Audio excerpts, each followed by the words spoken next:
Okay, so we've worked on your little voice, yes? How's it feeling so far? If it feels good, celebrate the win. Turn to somebody, give them a high five right now, tell them they're awesome. Tell yourself you're awesome. Go like this and say you're awesome. Awesome, good job, okay? So, how do you hold all this in place? How do you really discipline the little voice to keep you on track? Well, the word is very simple. The word is called accountability. What is accountability? Accountability is when your thoughts, your emotions, your words, your actions all line up. In other words, what you say is what you think is what you do. Let me ask you a question. How do you feel about people that say one thing and do something else? That doesn't work. Have you ever done that yourself? I will be there tomorrow at 6 o'clock, no problem. And it becomes about 5:45 and you go, if I'm a few minutes late, no problem. Well, maybe a few minutes late is no problem, but you know what? In somebody else's mind that was counting on you to be accountable for that moment, in their mind, you sent a message that they weren't quite that important. Is that the message you want to deliver? I don't think so. So accountability is critical.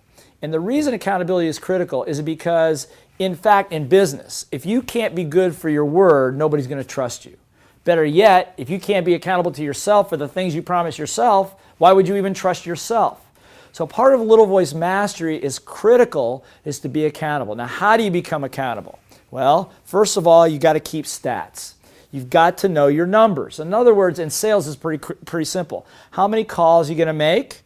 Well, first of all, how many calls are you going to make? How many contacts are you going to make? How many appointments? How many demonstrations? How many proposals? Whatever the case might be. You set your forecast and you meet your forecast and you do what you need to do to be accountable. You're going to go to the gym 5 days a week? Okay, good. What time?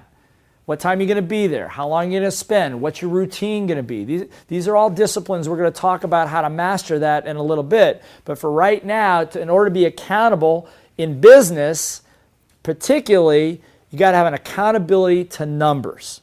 And again, this could be your health. What's your resting heart rate? What's your cholesterol count? All of these things. If you want to improve your life and master the little voice, then you've got to have something calibratable to look at to keep you accountable. Otherwise, you can play games with your brain. Well, I went 3 weeks ago. That's good enough. Well, my sister-in-law was in town this week. That's why I ate so much fattening food. And all the whatever the garbage is that goes on in your brain. But if you've got a journal, if you're accountable to something, to the numbers, then that won't happen.